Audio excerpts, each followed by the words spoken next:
Okay बच्चों ध्यान देना। तो यहाँ पे क्या है, पहले configuration T2G EG unpaired electrons, magnetic moment निकाल लेंगे बच्चों। ओके एंड स्पिन हो जाएगा, फिर स्पिन मल्टीप्लिसिटी एंड लास्ट बच्चों ये ले लेना मैग्नेटिक नेचर। मैग्नेटिक नेचर, ये तो मैग्नेटिक नेचर में क्या बताएंगे, पैरामैग्नेटिक है कि डायमैग्नेटिक। ओके एंड लास्ट बच्चों हेडिंग ऐड कर लेना CFSE, crystal field stabilization energy. Okay चलो इसको एक रो में बच्चों ऐसे कर लेते हैं हम लोग, ठीक है। देखो दिखने में बच्चों बहुत आपको टफ लग रहा होगा, लेकिन अभी हम लोग लगाना स्टार्ट करेंगे, बहुत आसान लगेगा आपको, ठीक है। देखो कैसे होगा, मान लो अगर डी में 1 इलेक्ट्रॉन्स रहे, डी में कितने इलेक्ट्रॉन्स रहे, 1 इलेक्ट्रॉन्स रहे बच्चों। तो T2G की बात करेंगे ना, तो T2G में कितने ऑर्बिटल्स होते हैं, 3 एंड EG में 2। तो D1 है ना, तो 1 इलेक्ट्रॉन किस में आएगा, T2G में, और 0 में, इसमें कितना आएगा 0। D1 की बात हो गई, T2 की बात कर लेते हैं, कितना इलेक्ट्रॉन आएगा 2 इसमें आएगा, लेकिन इसमें अरे देखो ना 1 2, लेकिन इसमें तो अभी 0 रहेगा ना। फिर बात करते हैं D3 की, तो D3 की मतलब कितना इलेक्ट्रॉन आ गया 3, तो 3 और इसमें कितना आ जाएगा। इट्स अ रिक्वेस्ट कि कंप्लीट आप लोग फोकस करें बच्चों, अब बंद कर दीजिए, ध्यान दीजिए। तो देखो D4 कर लेना बच्चों, ये बताओ D4 इसमें पेयर होगा कि आगे बढ़ेगा, बहुत अच्छे। इसमें बच्चों तो ये बताओ 3 हो जाएगा, इधर कितना हो जाएगा 1। एंड फिर D5 की बात कर लेते हैं, क्या 3 एंड 2 हो जाएगा बच्चों, बहुत अच्छे।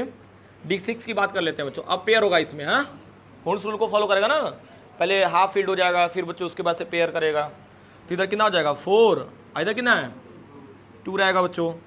D7 तो यहाँ पे हो जाएगा बच्चों 5, इधर कितना हो जाएगा 2 हो जाएगा। फिर D8 तो यहाँ पे भी पेयर हो गया, तो ये बताओ यहाँ पे कितना हो जाएगा 6, और इसमें कितना होगा 2। D9 की बात कर लेते हैं बच्चों, इधर कितना होगा 6, लेकिन इधर कितना हो जाएगा 3, इधर लास्ट में क्या रहेगा D10, इधर 6 और इधर कितना हो जाएगा 4।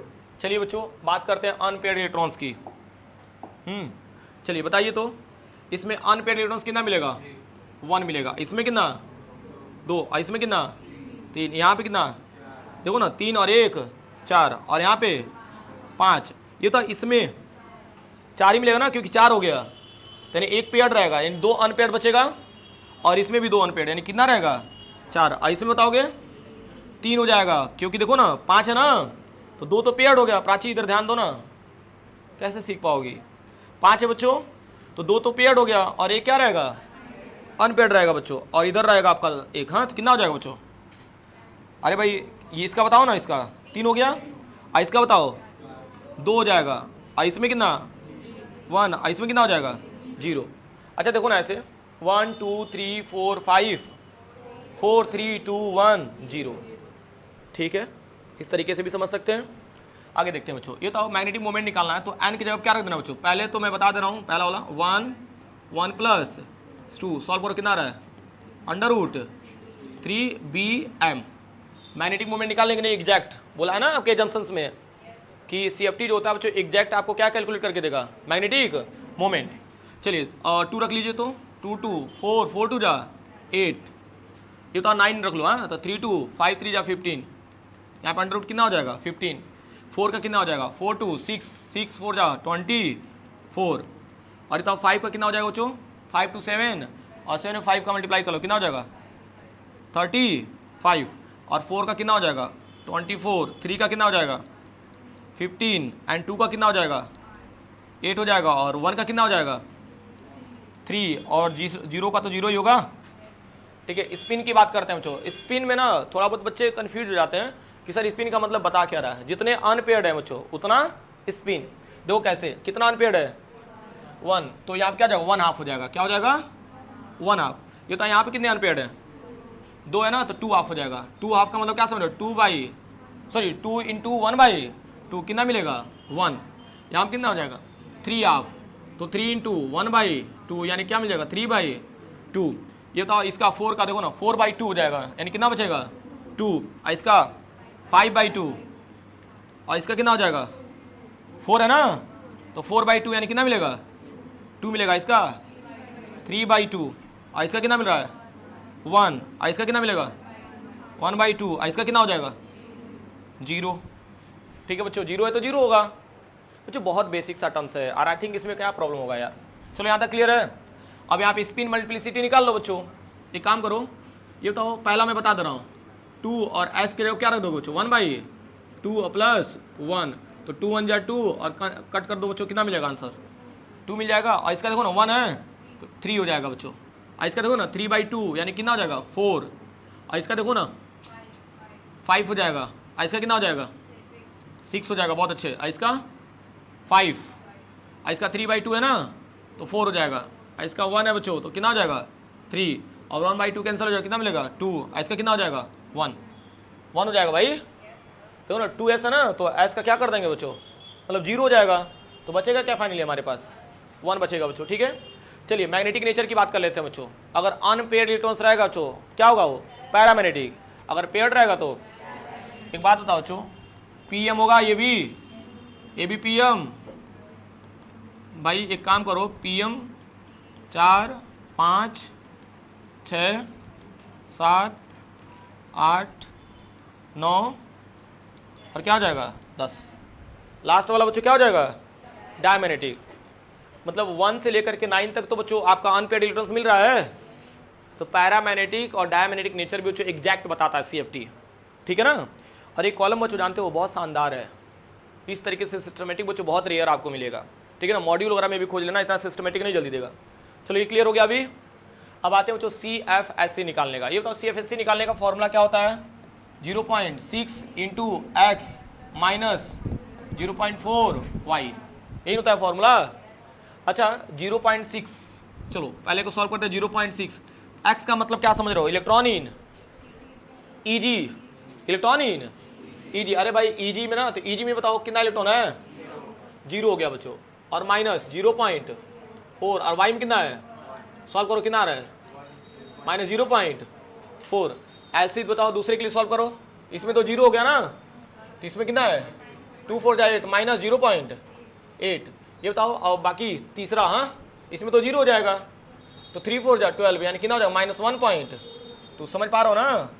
अब बच्चों थोड़ा सा हमें कष्ट उठाना पड़ेगा क्योंकि अब Eg में भी इलेक्ट्रॉन्स आ रहे हैं। तो रखो ना इसको 0.6 इंटू क्या कर लेना 1 और -0.4 इंटू 3 सॉल्व करो चो।